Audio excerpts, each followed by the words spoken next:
Komunikasi dalam mengembangkan pembelajaran yang efektif. Menurut Heath and Bryan, komunikasi adalah salah satu kegiatan paling dasar manusia dan merupakan salah satu perspektif yang memberi wawasan paling luas tentang sifat manusia. Dengan demikian, tidak mengherankan bahwa studi tentang proses komunikasi telah berdampak pada banyak disiplin ilmu, termasuk jurnalisme, psikologi, ilmu manajemen, teknologi informasi, ilmu politik, dan pendidikan. Beragam aplikasinya berbicara tentang ruang lingkup teori komunikasi dan kompleksitas komunikasi sebagai aktivitas manusia. Hal ini melibatkan penggunaan sistem biologis, sistem kognitif, dan sistem sosial psikologis. Komunikasi mencakup lebih dari interaksi pribadi antar individu. Ini juga mencakup interaksi paling sering publik, perilaku kelompok, dan masa besar. Perancang pembelajaran mengamati komunikasi dalam berbagai bentuk, lisan, tertulis, dan bermedia. Mereka juga memperhatikan komunikasi instan dan tertunda. Ada berbagai model dan teori konseptual yang berkaitan dengan aspek-aspek tertentu dari proses komunikasi. Ada teori linguistik dan model perkembangan bahasa manusia. Persuasi dan aplikasinya adalah bidang studi yang berbeda, dan bidang media massa memiliki model dan teori tersendiri. Perancang pembelajaran membahas komunikasi yang berdampak pada perancangan dan penyampaian pembelajaran. Bahkan dengan batasan ini, komunikasi dan teori terkait masih sangat luas dan mencakup beragam topik dan pandangan. Pandangan alternatif tentang komunikasi. Mengingat kompleksitas proses komunikasi, tidak mengherankan bahwa definisi dan teorinya telah berubah dari tahun ke tahun. Littlejohn mencirikan berbagai sudut pandang ini sebagai 4 perspektif alternatif. Pertama, perspektif transmisional. Kedua, perspektif perilaku.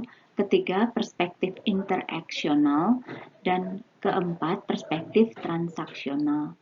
Sementara ahli lain menyajikan konfigurasi yang agak berbeda, semua setuju bahwa ada perbedaan mendasar dalam cara komunikasi didefinisikan dan dalam model yang berasal dari berbagai definisi ini, sehingga struktur Littlejohn tepat digunakan untuk memeriksa definisi alternatif dan model terkait dari komunikasi.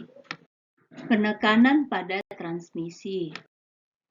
Miller 1951 berpendapat komunikasi berarti bahwa informasi diteruskan dari satu tempat ke tempat lain, dan teori yang berasal dari definisi ini menjelaskan proses transmisi informasi tersebut.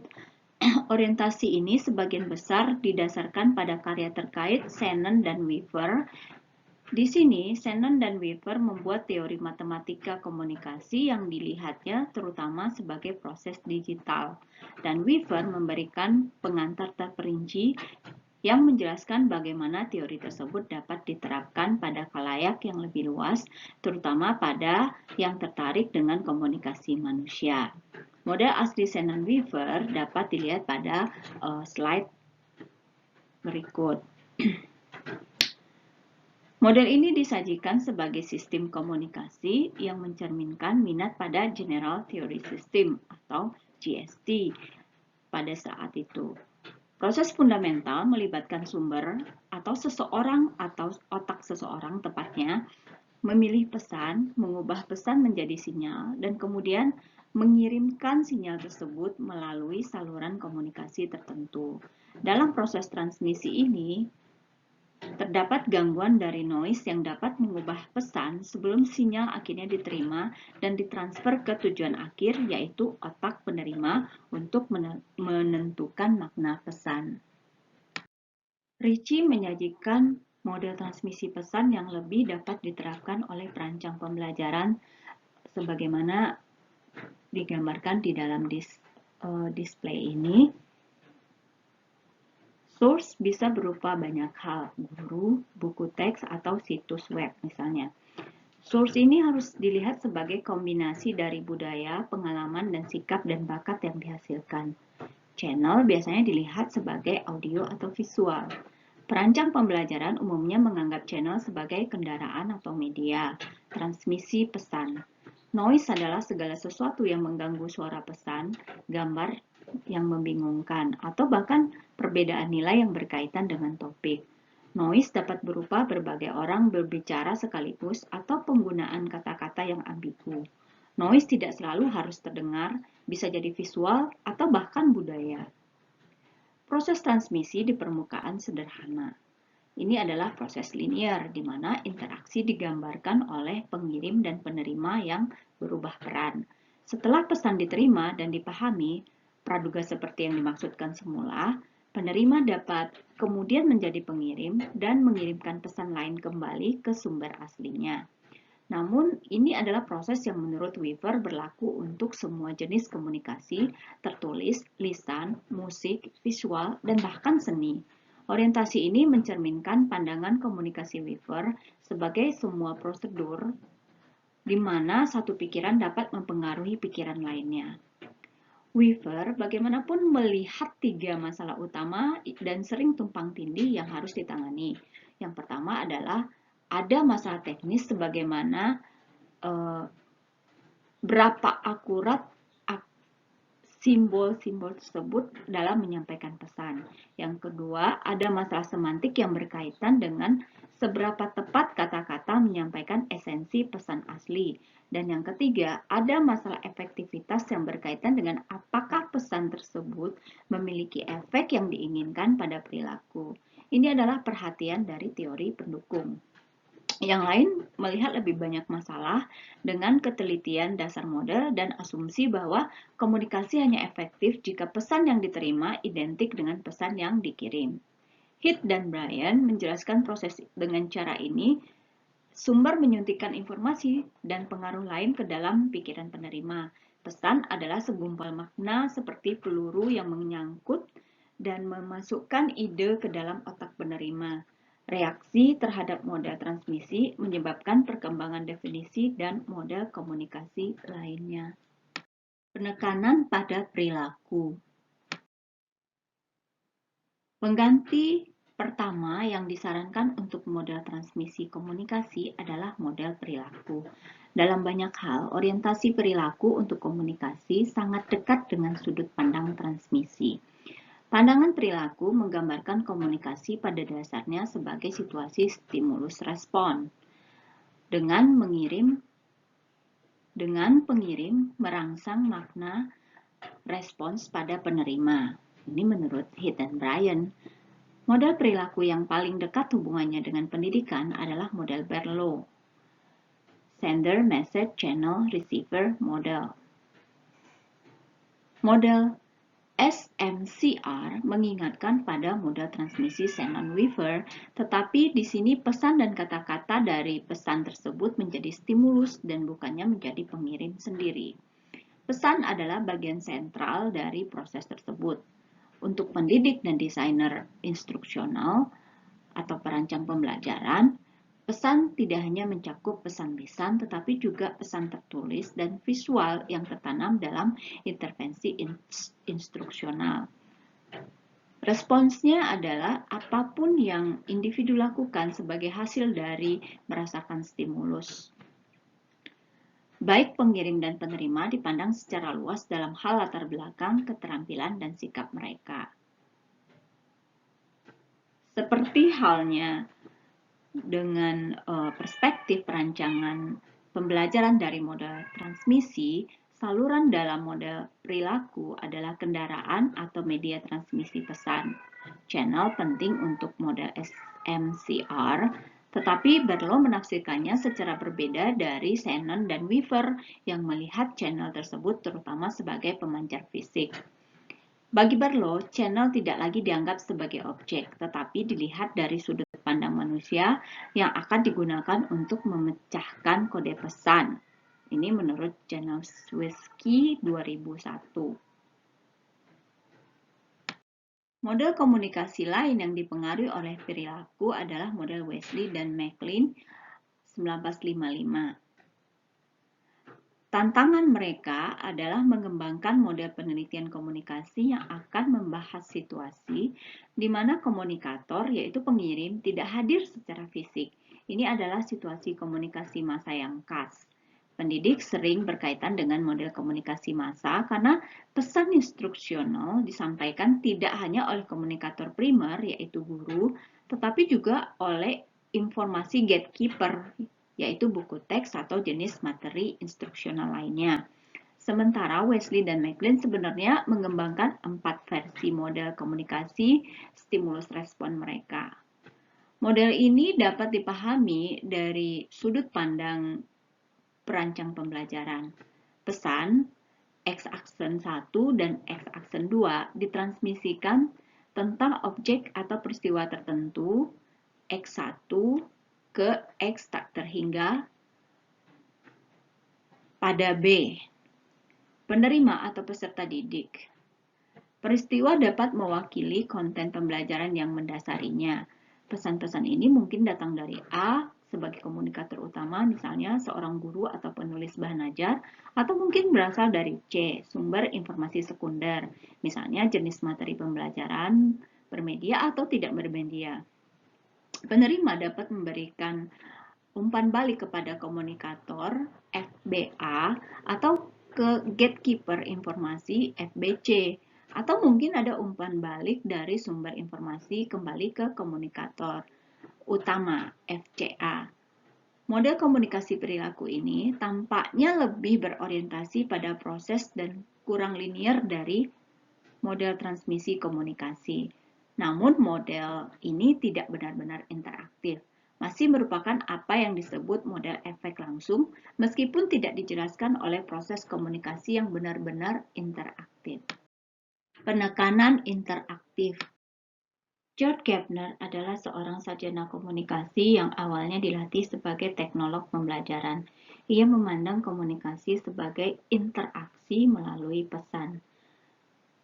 Dengan interpretasi ini, pesan masih memiliki peran dominan dalam prosesnya, namun penekanannya tidak lagi pada sekedar menyampaikan informasi dari satu tempat ke tempat lain. Di sini, komunikasi dipandang sebagai proses sosial. Ini berbeda dengan persepsi banyak orang tentang model transmisi dan model perilaku sebagai proses mekanis. Salah satu model komunikasi interaktif pertama adalah model Scrum. Model Scrum berasal dari melihat komunikasi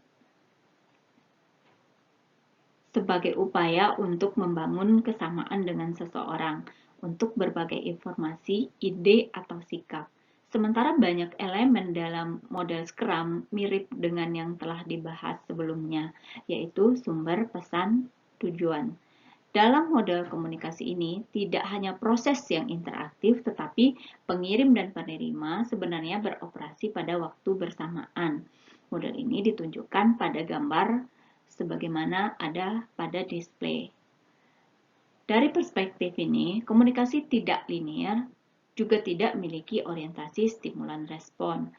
Bahkan, bisa lebih dari sekedar reaksi timbal balik antara dua pihak. Komunikasi adalah proses yang konstan dan dinamis yang terjadi di tengah proses lain, yaitu umpan balik. Model Scrum menyiratkan bahwa pesan ditafsirkan oleh individu berdasarkan latar belakang dan pemahaman mereka sendiri tentang situasi tertentu. Umpan balik tentu saja datang dari penerima pesan. Panggilan umpan balik ini memiliki banyak bentuk seperti ekspresi atau tindakan verbal atau wajah. Namun pengirim mungkin mendapatkan umpan balik dari pesan itu sendiri ketika kata-kata itu terdengar, misalnya. Seringkali hal ini dapat mengakibatkan revisi pesan di tempat. Ketika komunikasi dilihat sebagai proses dengan pesan paralel yang dikirim sekaligus, biasanya itu melibatkan banyak saluran komunikasi, bukan tunggal.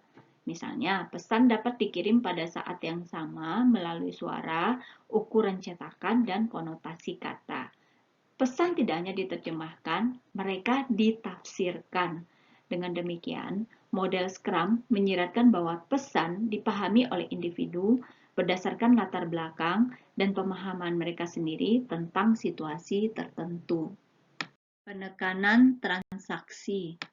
Terlepas dari penekanan sosial pada perspektif interaksional, beberapa ahli memvisualisasikan komunikasi sebagai proses di mana menentukan makna tidak dilihat sebagai proses interpretasi, tetapi sebagai masalah berbagi dan menciptakan makna bersama di antara peserta yang terlibat secara aktif. Ini disebut perspektif transaksional. Komunikasi bahkan lebih bergantung pada situasi yang dihadapi, latar belakang budaya, dan pengalaman sebelumnya dari mereka yang terlibat daripada dari segi perspektif alternatif.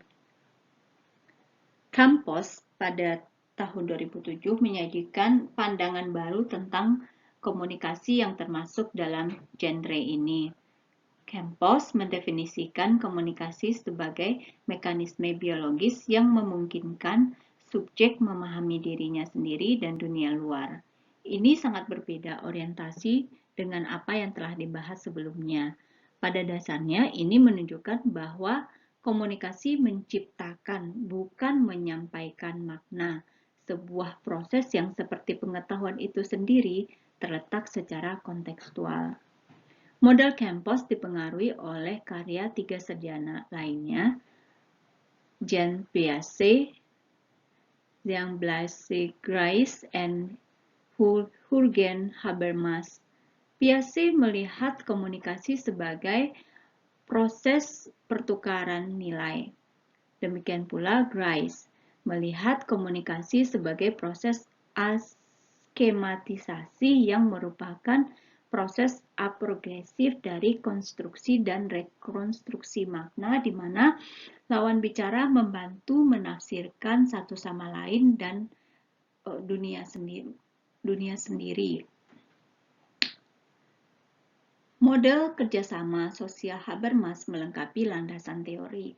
Sudut pandang ini menyarankan bahwa seseorang harus selalu menghubungkan individu dengan sistem sosialnya. Komunikasi tidak hanya bergantung pada pengalaman subjektif seseorang, tetapi citra dunia seseorang juga bergantung pada kondisi ekonomi dan politik. Model ekologi makna Campos menyajikan komunikasi yang terkait dengan operasi mental dan citra mental para peserta. Makna dikonfigurasikan melalui pemahaman bersama tentang dunia dan lingkungan sosial. Model ini disajikan pada gambar sesuai dengan display. Di sini mitra komunikasi bersama-sama membangun citra Habermasian tentang dunia yang dapat diserap ke dalam konfigurasi makna individu. Konfigurasi tersebut akan dihasilkan dari proses skema seperti yang dijelaskan oleh Grice. Konfigurasi makna dibangun secara pengalaman seumur hidup dalam menciptakan banyak dimensi lingkungan di mana seseorang hidup, termasuk nilai-nilai afektif dan moral, kendala politik dan ekonomi, dan asumsi sosiobudaya yang dominan. Komunikasi adalah masalah membangun pengetahuan individu dan kontekstual dalam kerjasama dengan orang lain. Pendekatan ini mirip dengan teori perancangan konstruktivis. Proses panggilan ini terjadi cukup sederhana melalui percakapan atau melalui objek mediasi.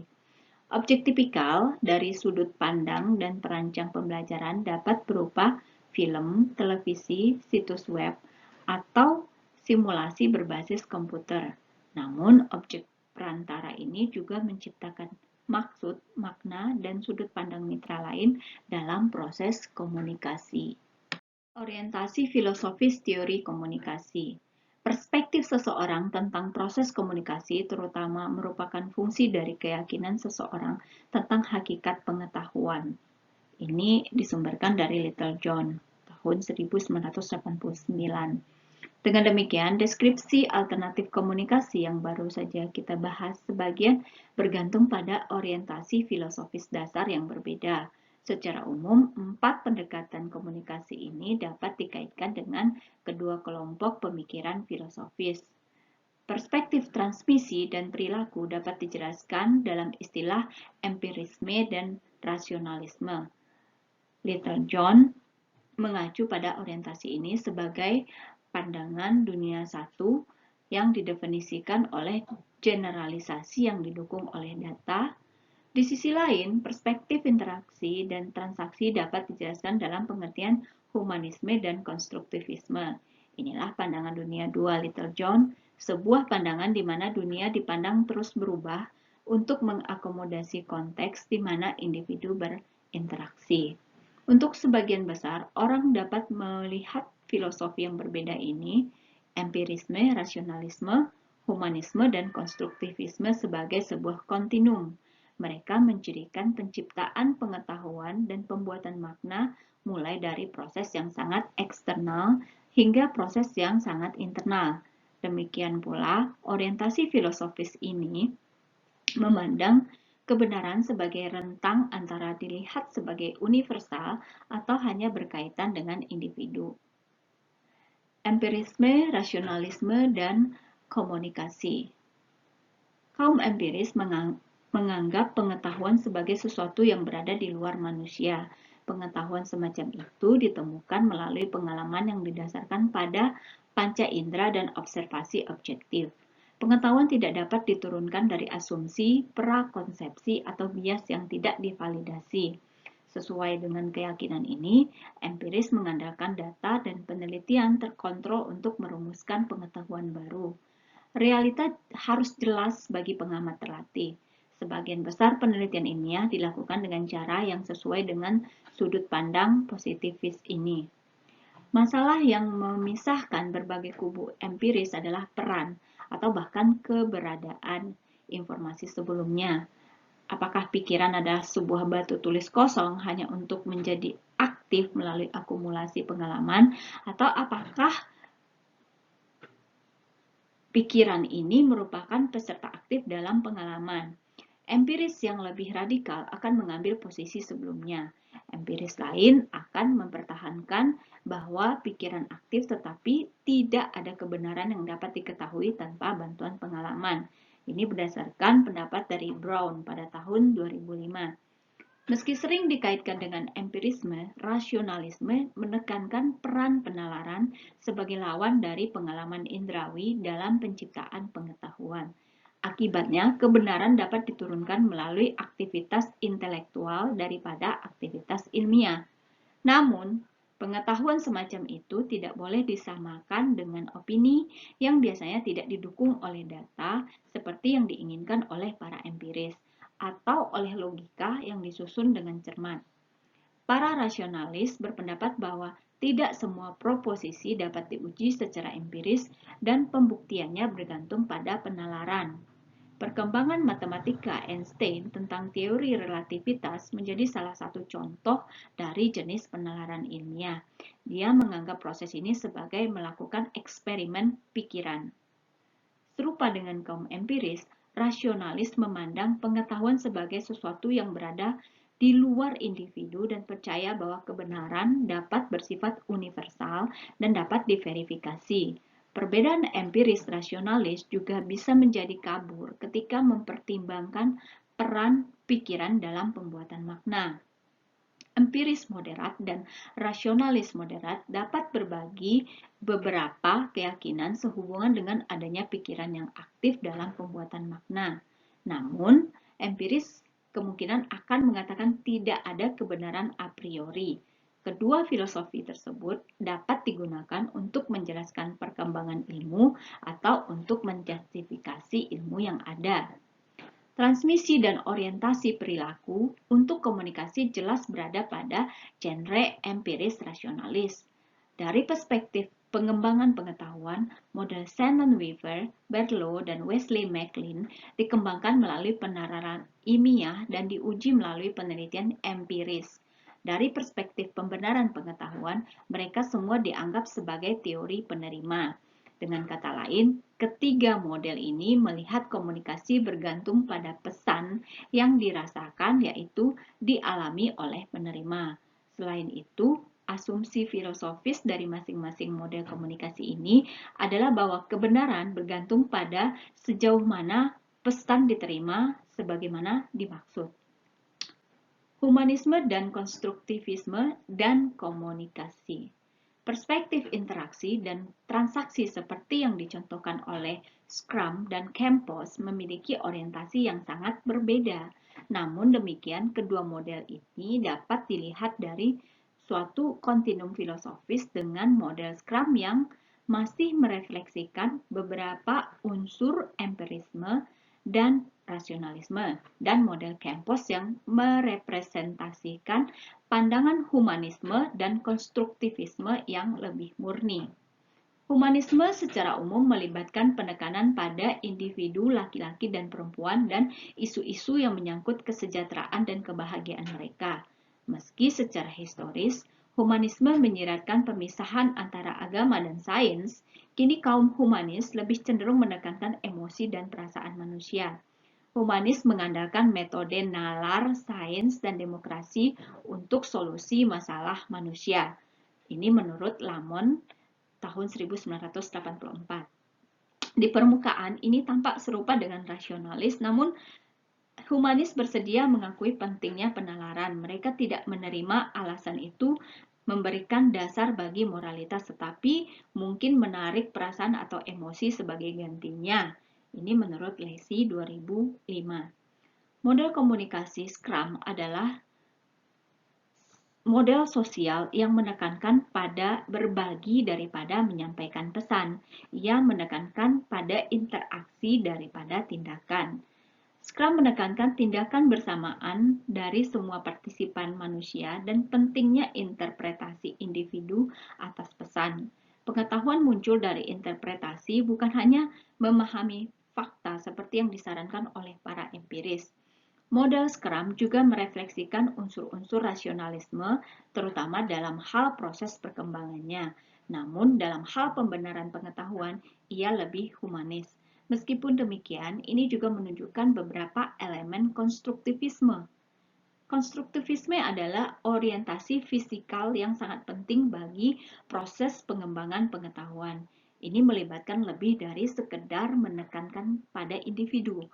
Alih-alih itu adalah asumsi bahwa pengetahuan, meskipun mencerminkan dunia luar, dibentuk secara unik, yaitu dibangun oleh setiap orang.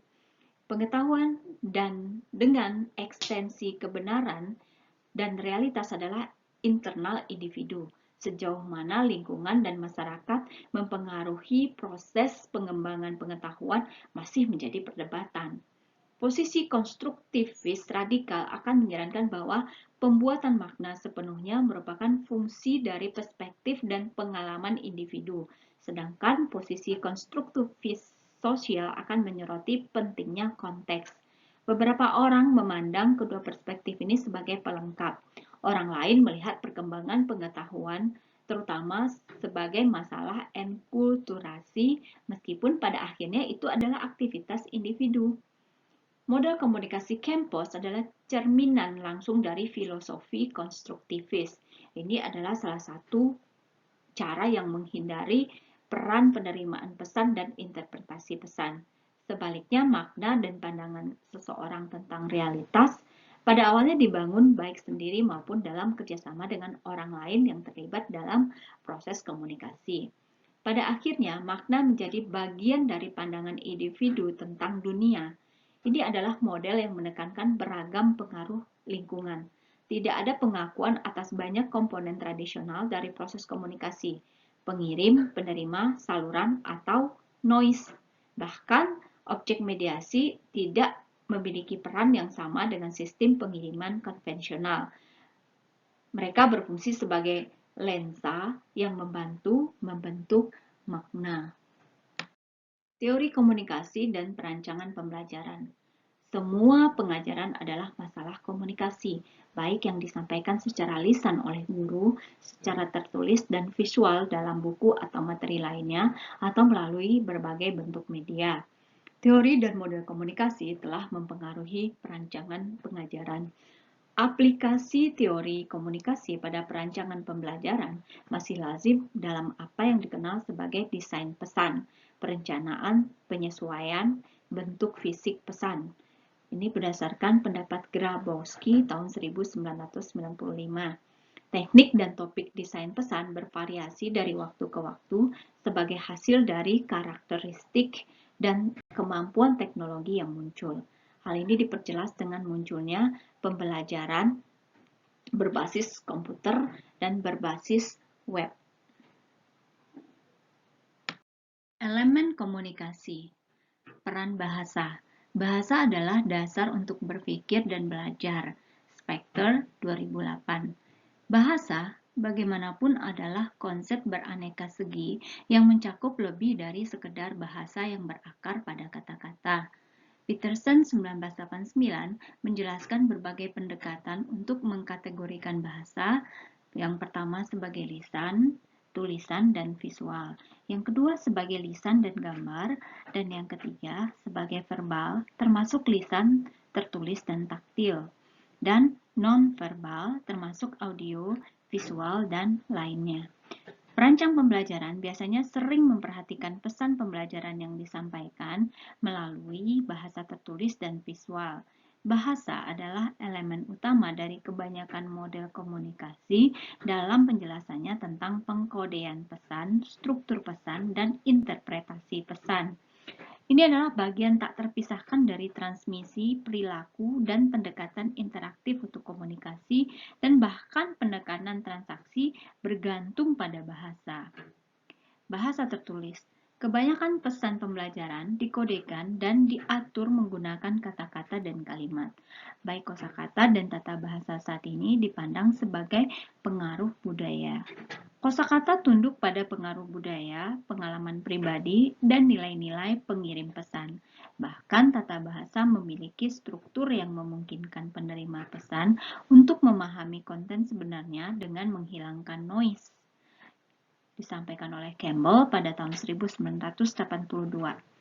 Pikiran manusia bagaimanapun mampu memproses pesan yang terorganisir dengan baik lebih cepat. Menurut Campbell, informasi lebih mudah diingat jika dalam keadaan teratur. Gaya, pola, dan struktur sangat saling berhubungan, mengandung redundansi yang baik. Informasi tidak teratur yang tidak memiliki struktur malah dilupakan. Jadi, perancang pembelajaran yang baik selalu merupakan penulis yang baik. Yang dimaksud secara khusus melibatkan hal-hal seperti menghindari kalimat panjang dengan banyak klausa bawahan, kalimat pasif, ekspresi abstrak, dan tidak termasuk contoh. Ini dinyatakan oleh Hartley pada tahun 2004. Ketika bahasa tertulis dicetak seperti biasanya pesan pembelajaran, serangkaian masalah baru muncul. Hartley menjelaskan banyak pedoman yang muncul dari penelitian desain teks yang memfasilitasi pemahaman pelajar tentang teks cetak. Panduan ini berkaitan dengan topik seperti ukuran halaman dan jenis, bentuk huruf, penggunaan huruf besar dan huruf miring, serta spasi. Saat ini program pengolah kata memberi perancang beragam pilihan yang berkenaan dengan masing-masing keputusan desain teks ini, dan pilihan yang dibuat sangat mempengaruhi proses komunikasi. Desain teks bagaimanapun tidak hanya berurusan dengan bahasa tertulis, tetapi dalam banyak hal ia menyatu pada isu-isu yang berkaitan dengan aspek visual dari pesan tersebut. Bahasa visual. Gambar dan pesan visual juga merupakan jenis bahasa, tetapi ini adalah bahasa yang berakar pada persepsi dan yang mempengaruhi kita secara langsung dan melibatkan naluri dan emosi. Sebelum logika linier yang diturunkan dari bahasa tertulis dapat diterapkan, bahasa visual adalah presentasi dalam bentuk dan simultan konotatif di alam. Seperti halnya bahasa tertulis, bahasa visual juga memiliki jenis tata bahasa dengan sekumpulan prinsip pengorganisasian. Aspek dominan visual dan kehalusan sering hilang. Kita cenderung mengelompokkan gambar yang serupa dalam pikiran kita dan melihat hubungan dan pola di antara gambar-gambar ini. Gambar yang tidak lengkap biasanya dianggap lengkap, tertutup, dan koheren. Kita melihat apa yang kita harapkan berdasarkan pengalaman masa lalu. Desain instruksional sangat bergantung pada kekuatan visual sebagai alat komunikasi dan pada akhirnya sebagai alat pembelajaran karena secara umum disepakati bahwa gambar lebih mudah diingat daripada kata-kata. Beberapa visual digunakan terutama untuk alasan kosmetik atau hubungan, hiburan, atau untuk mengarahkan pelajar ke aspek tertentu dari pengajaran. Kebanyakan perancang pembelajaran menggunakannya untuk menyampaikan informasi tertentu dan ada sejumlah elemen yang mempengaruhi proses ini. Misalnya, ketepatan visual telah lama dianggap penting untuk menyampaikan informasi yang akurat. Secara umum, visual yang lebih realistis lebih detail. Sebuah foto dengan demikian lebih mendekati kenyataan daripada gambar garis hitam putih sederhana. Warna di sisi lain tidak cenderung mempengaruhi pembelajaran, selain menjadi cara yang efektif untuk membedakan ide atau mengarahkan perhatian pada konsep-konsep kunci. Visual dapat berfungsi tidak hanya sebagai elemen bahan ajar, tetapi sebagai pesan instruksional itu sendiri. Peran dan saluran komunikasi. Sifat saluran komunikasi diperkenalkan oleh Shannon dan Weaver, sementara pandangan tentang komunikasi telah lama berubah selama bertahun-tahun. Peran saluran komunikasi tetap penting bagi perancang pembelajaran, terutama karena teknologi multimedia menjadi lebih canggih.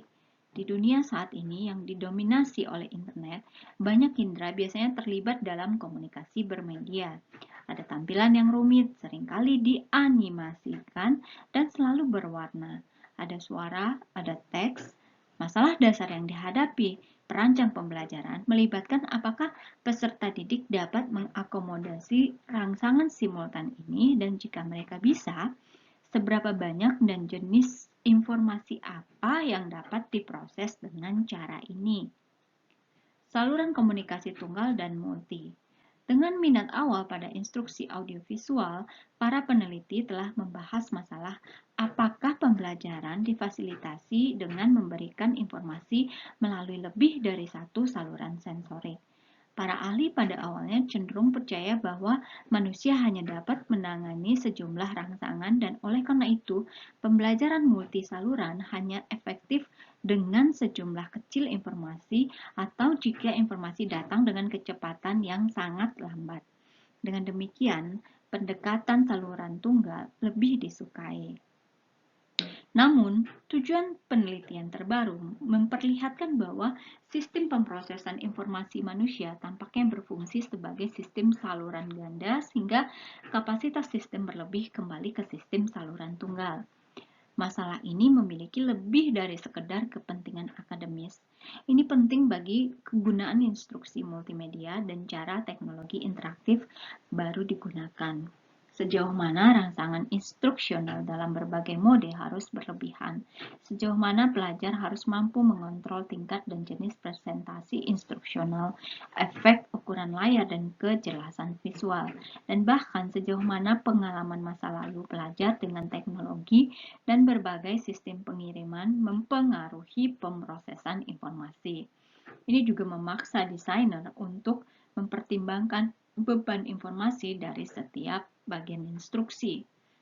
Beban informasi dari sebuah pesan adalah produk dari sejumlah potongan informasi dan arti penting atau pengalaman sebelumnya yang dimiliki seseorang tentang informasi tersebut. Dengan demikian, faktor-faktor seperti jumlah kata atau konsep, kompleksitas struktur kalimat, dan sejauh mana konten telah terintegrasi dengan baik mempengaruhi muatan informasi.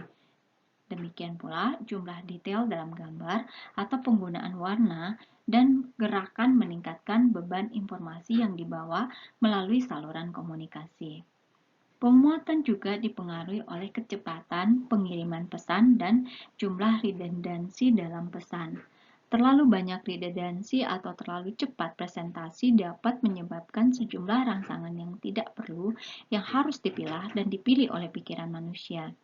Presentasi yang terlalu lambat atau terlalu sedikit redundansi dapat menyebabkan kesalahan dan kesalahpahaman. Beban informasi dari sebuah pesan terkait dengan pengertian beban kognitif yang lebih terkini. Beban informasi bagaimanapun menekankan struktur pesan dan beban kognitif menekankan dampak dari struktur pesan pada pemrosesan kognitif.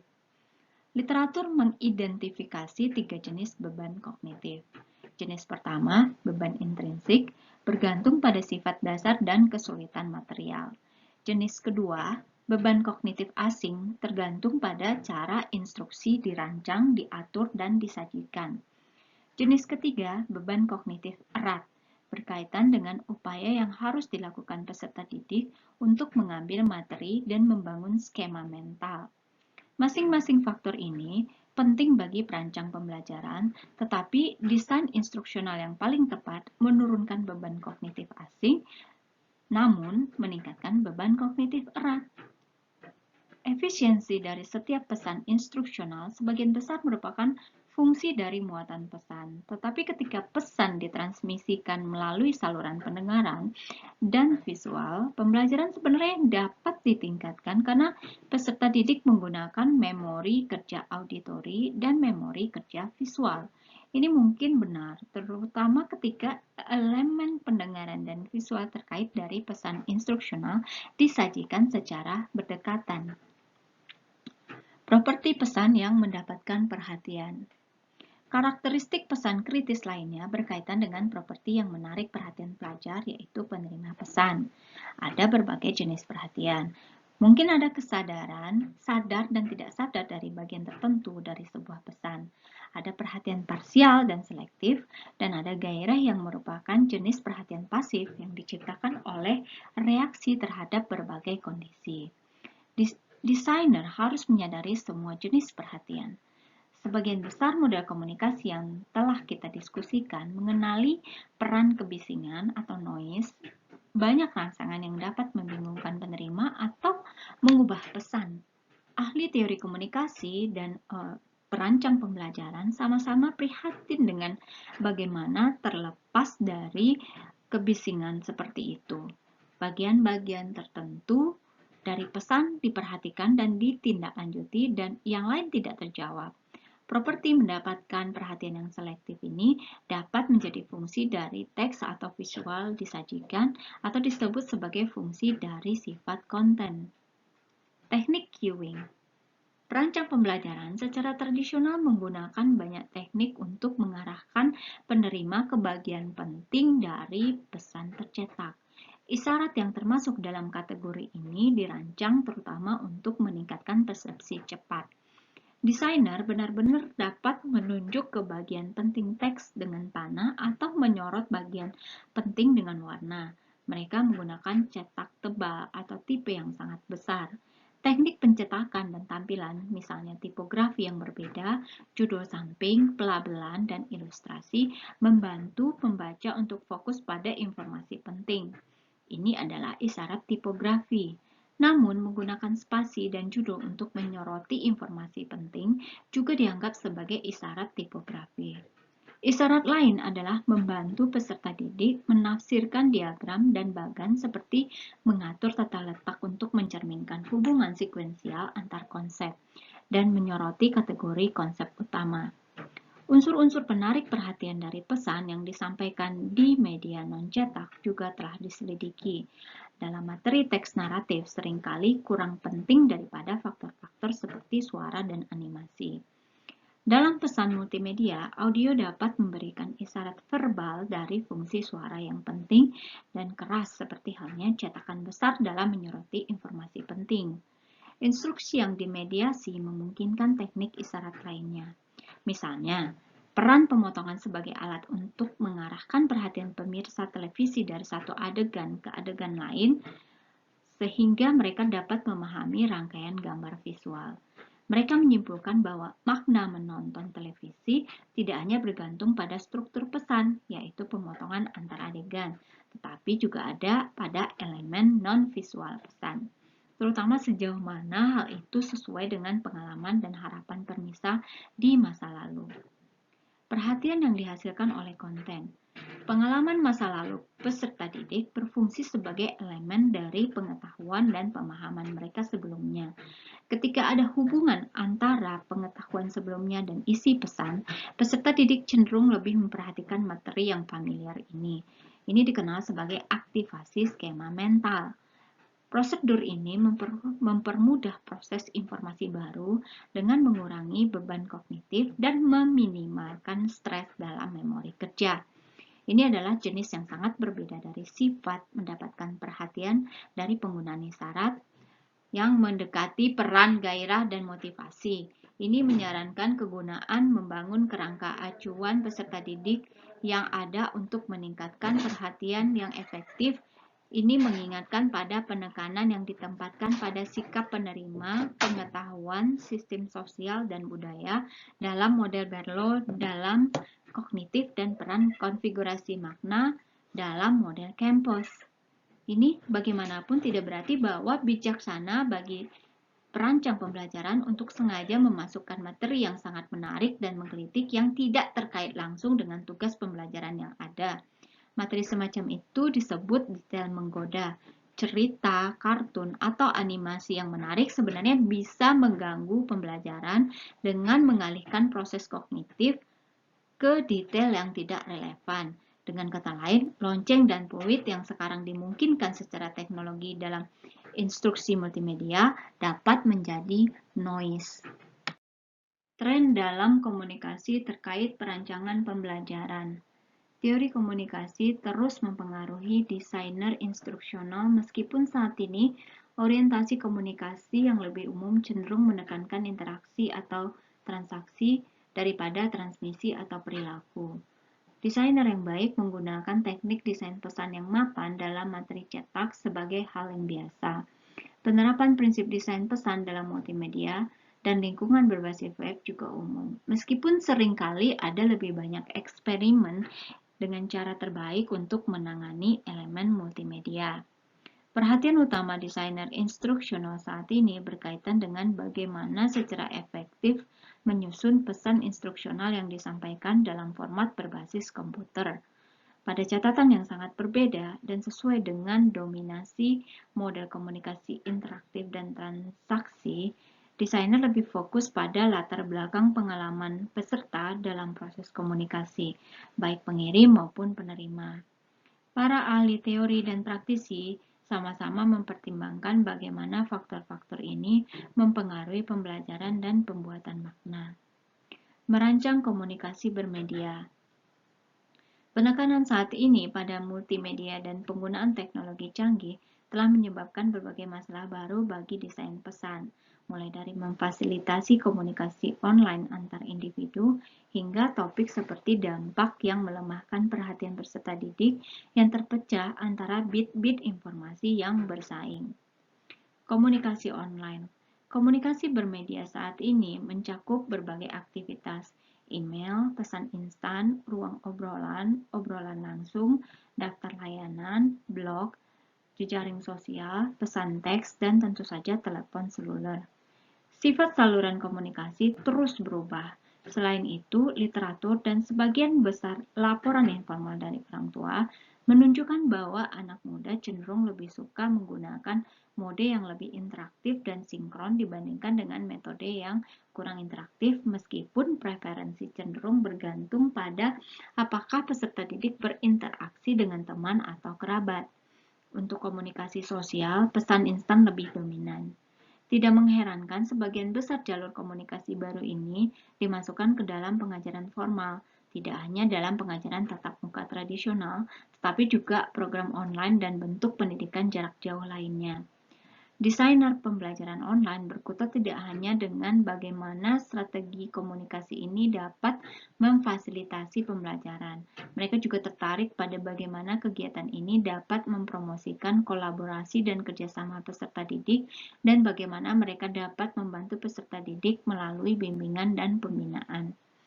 Kendati pun tujuan menggunakan banyak teknologi baru untuk meningkatkan komunikasi peserta didik dalam pengaturan online, pertanyaan yang lebih relevan seringkali menyangkut sifat komunikasi daripada kuantitas pesan. Misalnya, walaupun interaksi sosial berlimpah di antara siswa, namun hanya pesan terkait konten yang berdampak pada pembelajaran formal. Selain itu, komunikasi harus terbuka. Bersembunyi dalam diskusi biasanya tidak membantu peserta didik.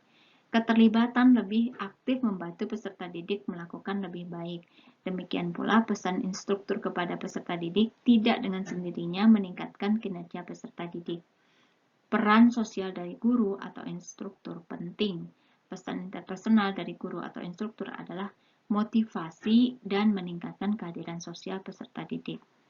Perancang pembelajaran memilih strategi dan media instruksional yang memfasilitasi komunikasi di antara peserta didik dan mendorong kolaborasi dan interaksi terlepas dari jarak yang terpisah.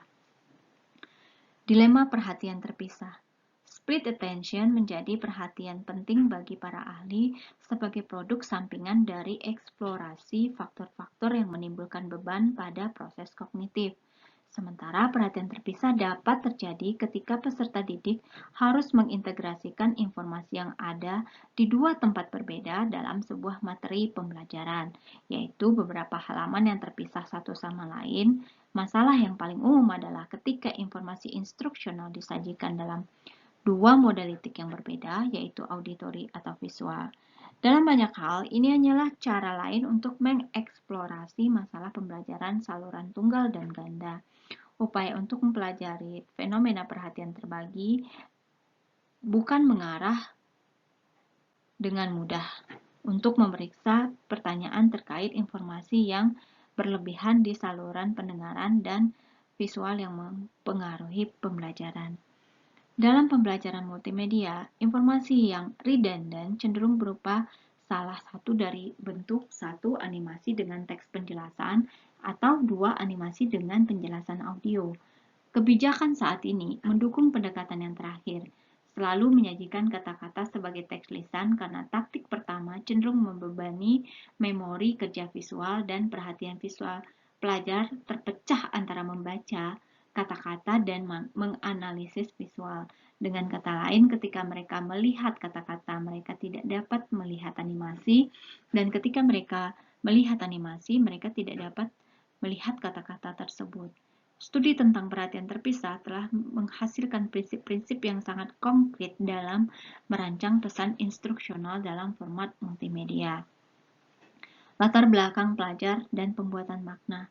Di dunia sekarang ini, orientasi positivis yang mencari generalisasi universal telah kehilangan basis dukungannya yang luas karena cenderung mengabaikan dampak budaya, sejarah, dan karakteristik individu.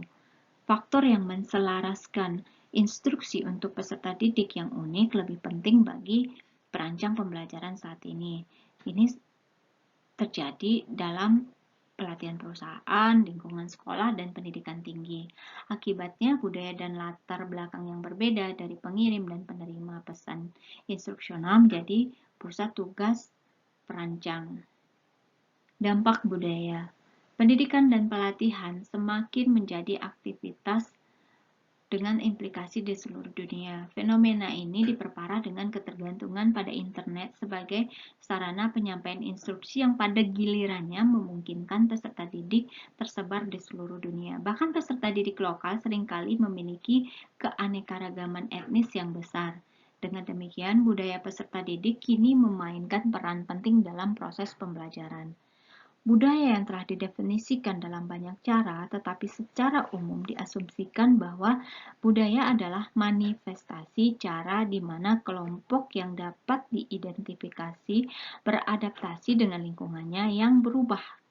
Untuk lebih spesifik, budaya berkaitan dengan faktor-faktor seperti adat istiadat, cara berpikir dan bertindak tradisional, norma dan standar moral masyarakat dan bahasa, dan pola bicara. Ada dua cara utama di mana perancang pembelajaran menangani budaya.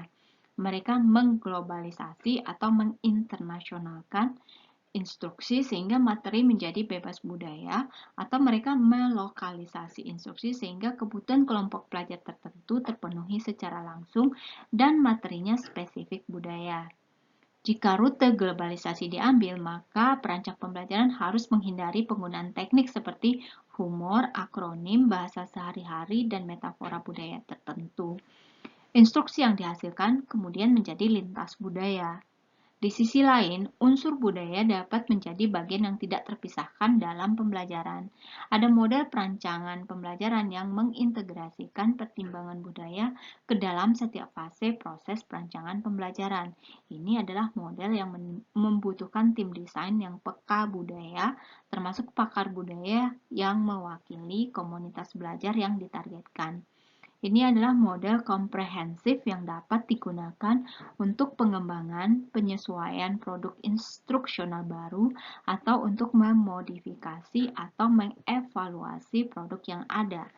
Banyak faktor yang dibahas dalam kaitannya dengan khalayak, sasaran tertentu, termasuk ketentuan, konten, termasuk informasi yang latar belakang yaitu diasumsikan dan tidak ditekankan dan yang latar depan. Kemudian representasi visual.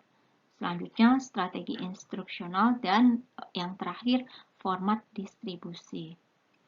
Audiens sasaran dianalisis dengan berbagai cara dengan mempertimbangkan dari segi elemen seperti estetika, ekonomi, bahasa, komunikasi simbolik, demografi, sejarah, kepercayaan, dan nilai. Semua faktor ini mempengaruhi cara peserta didik memproses, memahami, dan menafsirkan pesan instruksional. Juga mempengaruhi cara instruksi itu sendiri dibangun karena mungkin mencerminkan orientasi budaya perancang. Dampak usia. Banyak yang merasa bahwa kesamaan generasi menciptakan budaya dan efek generasi telah lama mempengaruhi komunikasi. Efek ini bisa sangat terlihat ketika komunikasi melalui teknologi. Akibatnya, desainer saat ini sangat sadar akan pengaruh usia terhadap pembelajaran dengan teknologi. Menariknya, efek gender pada pembelajaran berbasis teknologi yang dulunya umum jarang terlihat pada generasi muda. Generasi baru ini sering disebut generasi net untuk mencerminkan kelahiran dan pertumbuhan mereka dengan internet. Komunikasi berbasis teknologi adalah bagian rutin dari hari-hari biasa. Mereka mengirim pesan teks, pesan instan, dan email. Internet adalah rutinitas dan simulasi serta aktivitas bermain game merupakan hal yang biasa. Generasi ini memiliki kemampuan baru untuk membaca banyak teks, misalnya kata-kata, gambar, dan video.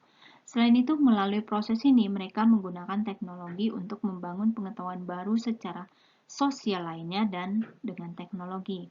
Perancang pembelajaran yang cerdik membangun kebiasaan ini dengan menggunakan banyak sarana pembelajaran, misalnya asisten pribadi yang digital seperti iPod, iPad, tab, dan komputer nirkabel untuk menjadikan pembelajaran sebagai aktivitas kapan saja dan di mana saja. Sementara pelajar dewasa yang lebih tua cenderung tidak tertarik pada pembelajaran mobile. Mereka dapat diajar untuk menggunakan instruksi berbasis komputer. Namun dalam situasi ini, perhatian khusus perlu diberikan pada beban kognitif pesan sehingga memori kerja tidak terlalu membebani dan kebutuhan idealnya dapat diserahkan kepada peserta didik. Kita juga tidak dapat memastikan bahwa masalah yang ini akan terus mempengaruhi orang dewasa dan atau yang lebih tua dalam penggunaan teknologi.